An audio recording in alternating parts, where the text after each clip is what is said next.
Hello everybody, Autistic Genius here. Welcome to another week of wonderfulness on the page. Apologies for not wearing an Autistic Genius t-shirt. The truth is, it's being washed. I know. Thank you very much. Thank you. Yes, hashtag independence. Before we start, actually, I want to thank you all for the silent selfies. Oh my goodness, what an amazing bang of awesomeness. Big huge shout out to Dean and Amy from A Year in the Life of Autism for originally creating the silent selfie stuff and making it possible for us to do an AC. Absolutely wonderful. Everyone who's done a silent selfie is awesome in my opinion. Well, everybody's awesome, but you guys have just gone that extra mile. Today, as I promised, we're discussing sensory diets. Now, today we're specifically looking at planning for toddlers and preschoolers, but we're only covering 3 of the senses as I said in the week. These 3 senses have to be planned based on the age of the person or a certain age of the person. So today we're looking at toddlers to preschool, and we're looking at proprioception, vestibular and tactile or touch, however you want to call it. Let's go. Proprioception is an input sense that comes from your joints, muscles and all connective tissues. So proprioception is actually triggered by the joints and muscles and all the wonderful things that connect our body together and make it do these wonderful things like move our arms up and down and wave and go.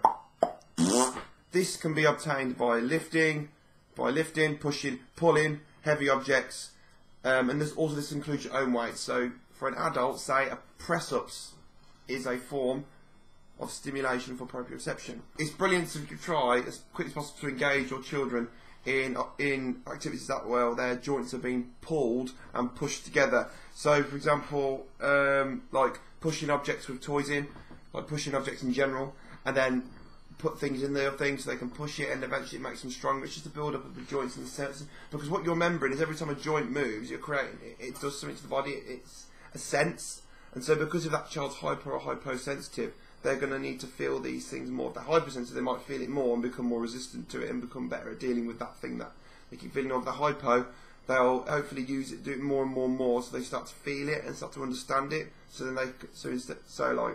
because sometimes if you're hypersensitive, it can feel like it's not happening. Whereas if they work on it being there and how it is, they'll find a way to maybe a new way to sense it or how it actually feels, and then they'll know their boundaries, so to speak. It's all about that as well. A really cute game. Make a burrito or a sandwich. To make a sandwich, you just simply get 2 pillows, 1 on each hand, and just firmly press them against the child's arms or legs. And apparently it's really good for their senses. Pushes them together. It's a really good sensory experience, and it feels nice when the pillows are squashing it. Oh, it's nice. Burrito is basically lie them on the floor and roll them in a blanket. Amazing. Everybody loves to be a burrito. Everybody loves being a burrito. I love being a burrito far more often than I should. Sorry, Dagues again. Push and pull. Most toddlers and 3-year-olds, as they get older, will be able to push their own prams. Let them do it. Maybe you can get them a cart or a shopping trolley, a little one, and fill it with objects, like your groceries. A really good thing, maybe, instead of putting the toy groceries, actually fill it with real ones. So if you get a tin of beans, put a real tin of beans in there. So it's really, they're not just pushing an object for fun, they're actually getting something out of it without realising. They're learning through play, like learning that being stronger, they're getting better at dealing with their senses. It's important. Development is so important, and the younger they are, the more they'll take in without even realising. It's just wow, children are ruled. Vestibular. Any movement will stimulate the vestibular sense. That's in ear, in your inner ear. That's why they did it. The bones in your ear that create the balance and the spatial awareness and blah blah blah. That's probably why that when you have an earache, you can start to wobble a bit and kind of go, oh, I have no balance. Things like spinning around in a circle, swinging, any form, swinging, hanging upside down. These are the best ones because they provide the longest lasting input and the most intense sensory experience. Swings, just use playground swings, obviously. Various swings in different locations, not just back and forward, side to side, diagonal, and things like that. Different kinds of swings create a different sensory experience. Allow them to experience these things, because obviously autistic children, what do? They do the same stuff over and over again, and they're rigid in their thinking, so try and encourage them to do different things to allow them to experience different sensory experiences and different things in the world, to prepare them as they get older and older and older. Spinning around. Sit and spin. One of the things you sit on and they go, wee! You sit on it and you go, wee! Office chair. I'm sorry about that noise. Office chair, spin around, spin them on an office chair, not too fast, might make them sick, obviously. Spin them on an office chair. If I had one, I'd be doing it all the time. I'm absolutely immature. Hold their arms and spin them around the circle. If you're not comfortable doing that, you could maybe try holding one arm, one leg, and then doing it. But just be careful with that one, because if they're not muscle tones, not great. I would avoid doing those things at all. Touch. Detect light touch, deep pressure, texture, temperature, vibration and pain. All those things are detected by the tactile sense or the touch sense. This also includes the skin on the inside of your mouth, which is partly maybe why certain foods is part of the thing. It's not just a taste thing, sensory with food. It's also a touch thing as well. If the touch isn't nice inside the mouth, they're not, regardless of they're not gonna like it. And because obviously it can be overbearing, they cannot focus on taste. They'll focus on that thing, that the texture. And I do that sometimes. I think most people do it. If they don't like the texture, the taste is irrelevant. Food and drink.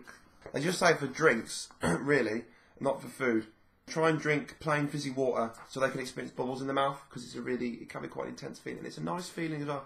I think they say plain fizzy water because too much fizzy Coke and it's not good for you. It knackers your teeth. Add a squeeze of actual lemon, natural lime, natural flavourings. It's healthier and it's better for their digestive system, the vitamins and things like that.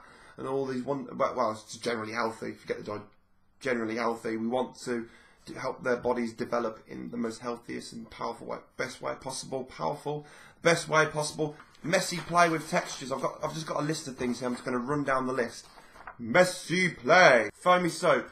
Brilliant. Shower cream. You can even add sand to these two things to make it extra texture and extra fun. Very good idea. Extra texture is extra fun. Finger paints, glitter glue, cookie dough or cake batter.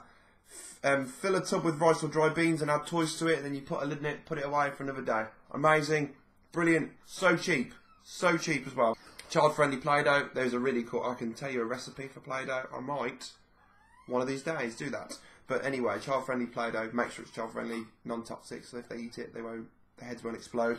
One important thing, do not force them to touch things that they don't like things that they find yucky, that you might not find yucky. If they don't like it, don't make them touch it, because they're different to you. They're different people. So if they don't like something, don't make them do it. If you'd want them to use their hands, if they want to use a paintbrush, a stick or another toy, let them. It's cautious exploration. They're not sure. They're using that to help them explore. It's a step. It's just a stepping stone to actually sticking their hands in full whack. Last one, a really important one for me. I find when I was younger, like the feel of certain materials. I have to wear certain types of socks. What are these made of? 75% cotton, 23% polyester, and 2% elastane. That's ideal for me. Cotton. The more cotton, the better. Nice, smooth cotton. None of this fuzzy, scratchy stuff. Ooh, polyester. Ooh. Hate it, hate it, hate it. Can't wear it. Cotton all the way. Love cotton socks. Allow them to dress up in different costumes, not just because it's fun, because they're feeling different materials when they dress up. And also, you're not forcing them to wear clothes they're not sure of. They look at it and go, this is really engaging because it's brightly coloured. It's fun, and everyone else does it, so they might go, other children do it, so I want to join in. And it encourages them to feel different materials. So that's a really important thing that you're trying to do. It's all about really doing it through play. Instead of do this, like thinking, oh yeah, they've got to touch this to get used to it. I've got to make them. No, make it a game. Everything's a game. Like I said, it's a diet, so you have to stick to it, and it will eventually work. And as they get older and into school, I will tell you what you can do with these senses as they get older on Wednesday. Thank you all so much for watching. I really appreciate you taking the time to watch my videos. I love doing these videos. It's the best job in the world. So thank you again, and keep doing the silent selfies, and bye!